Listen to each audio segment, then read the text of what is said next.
30 years later, there remains the accepted history of John Lennon's death.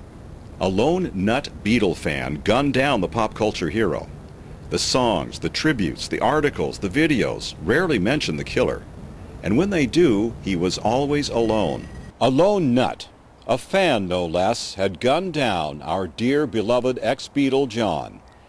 It would seem to be all sewn up, except for what John Lennon said in 1998. He was a countercultural revolutionary, and the government takes that shit really seriously historically. He was dangerous to the government. These pacifist revolutionaries are historically killed by the government, and anybody who thinks that Mark Chapman was just some crazy guy who killed my dad for his personal interests is insane, I think, or very naive, or hasn't thought about it clearly. It was in the best interest of the United States to have my dad killed, definitely. Sean intuitively lays out the groundwork for further investigation of his father's death. John Lennon was killed December 8, 1980, as the result of a conspiracy. The facts come from official published government documents and from contemporaneous news reports. Chapman's 5-shot revolver could not have fired all of the 8 to 10 bullets that were shot at John Lennon. There it is again, a lone gunman who fired more shots than was possible from his gun. The covert operations before and after John Lennon got his resident alien card in July 1976. There was also the domestic and foreign spying operation against John, and the massive effort by the Immigration and Naturalization Service, spearheaded by the Nixon administration, trying to deport John to England. It is all too disgustingly similar to other assassinations and attempted murders we've seen throughout the 20th century. For the past 30 years, there's been a conspiracy of silence in the assassination of John Lennon. Amazingly, the media has ignored and continues to ignore any connection with the political harassment John Lennon and Yoko Ono endured by agencies of the government and his timely death just at the beginning of the Reagan-Bush years. Whether by knowledge or deed, the government knows more about the assassination than it is willing to admit. It continues to withhold vast amounts of the singer's government files, quote, in the interest of national defense or foreign policy.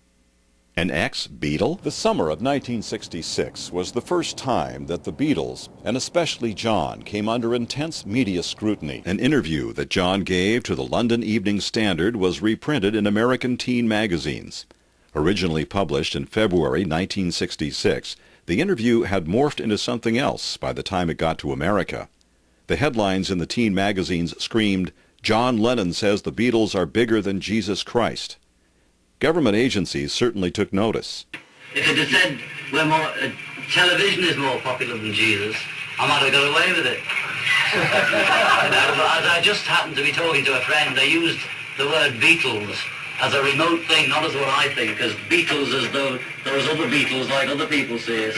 And I just said they are having more influence on kids and things than anything else, including Jesus. But I said it in that way, which is the wrong way, yeah. John had met Yoko in 1966, but it wasn't until the summer of 1968 that they got together. They released an album called Two Virgins, which was remembered for nothing else but the fact that they were both naked on the cover. This was worthy of the attention of the United States Army, among others. Nakedness was apparently subversive. John and Yoko were busted for possession of a small amount of hash in 1968. In the end, they were charged with moral turpitude. Although a minor infraction in England, when John and Yoko moved to America in 1971, it would prove to be devastating. Once in New York, John and Yoko were under constant surveillance by the FBI and other government agencies. Some of John's songs on his solo records were outwardly political. This was especially so on the Sometime in New York City album. The Immigration and Naturalization Service began its campaign to deport the singer, thanks in no small measure with help from the U.S. government agencies. That elements of the U.S. government would want to kill John Lennon comes as no surprise to the many individuals who have followed the long-running battle between the United States government and the musician.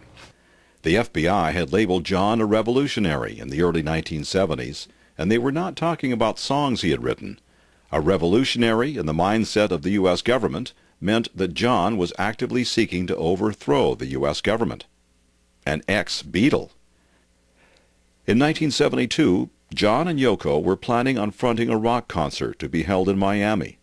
The concert would coincide with the Republican National Convention. President Nixon was not happy about John Lennon upstaging him at his renomination. There were actually talks about moving the Republican National Convention to another city. But it was all for naught because the concert was mysteriously canceled. Posing nude for an album cover was one thing, but opposing the President of the United States was quite another. Even the released documents from John Lennon's FBI files have, in most instances, been heavily censored, or, in the intelligence parlance, redacted. His files remain basically under wraps to this very day, in the nauseous refrain, due to the interests of national security. 1972. This is from an INS document. John Lennon and Yoko Ono are judged to be political and unfavorable to the present Nixon administration. Because of this and their controversial behavior, they are to be judged as both undesirable and dangerous aliens. Your office is to maintain a constant surveillance of their residence, and a periodic report is to be sent to this office. This document shows that the FBI, the CIA, and at least the INS were maintaining daily spying on John and Yoko. They were now considered dangerous and undesirable aliens. After the court victory, the FBI began scaling back its aggressive spying against John and Yoko. And yet, the FBI sources were told to stay alert to the whereabouts of John and Yoko in their area. At about 5 p.m. on December 8, 1980, John Lennon had his first run-in with what the New York Police Department would later describe as, quote, a local screwball. John autographed a copy of the double fantasy album for Mark David Chapman. This was John's first new album in 5 years. The accepted history has Chapman stalking the eternal ex-Beatle for days, then shooting him to death when John and Yoko returned home from a recording studio. As the story goes, Chapman was crouching next to the archway, and after John and Yoko walked past, he walked up behind them calling out, "Mr. Lennon." As the musician turned, he had no time to react, as he was hit by 4 of Chapman's 5 shots. John staggered up the steps and into the Dakota office, followed by a frantic Yoko Ono. The killer tossed the gun to the ground as the doorman, Jose Perdomo, screamed at him, "Do you know what you just did?" The killer replied, "I just shot John Lennon." Perdomo kicked the gun across the driveway as Chapman calmly folded his coat and leaned up against the wall, reading The Catcher in the Rye.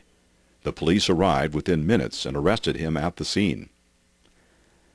In the days that followed, Newsweek, Time, People, Rolling Stone, the New York Times, the Associated Press, and United Press International, the embryonic Nightline, and CNN fell all over themselves pitching the deranged Beatle fan motive.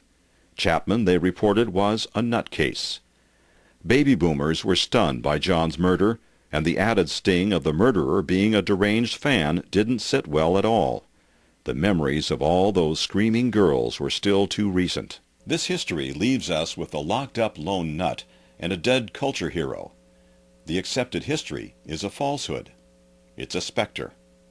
The facts reveal a sane man locked up in a prison for the sane, and a dead man who was killed for deeply political reasons.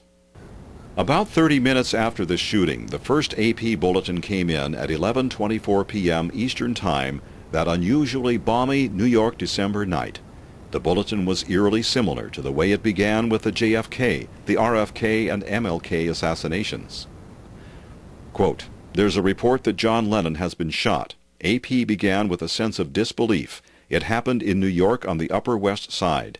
Police say a man tentatively identified as the former Beatle was shot and wounded and taken in a police car to Roosevelt Hospital. A suspect has been taken into custody. No word just yet on how serious it is." For many in the radio industry, reading this bulletin, the fact that John was taken to the hospital in a police car meant that he was dead or very near death. Then, 13 minutes later, AP reported, officers at the 20th Precinct in New York confirmed that it was former Beatle John Lennon who was shot and wounded tonight, and a police officer describes Lennon's condition as serious. Police describe the suspect that they have in custody as a local screwball, and they say there was no apparent motive for the shooting. Within 1 hour of the shooting, the New York Police Department knew and reported that Chapman had a history of mental illness. Twice in Hawaii, Chapman was admitted to mental institutions.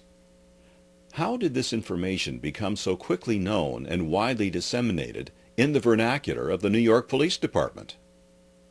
That was yet another burble. Within 30 minutes of his death at Roosevelt Hospital at 11:43 p.m. Eastern Time, the AP reported merely that John Lennon had been shot dead.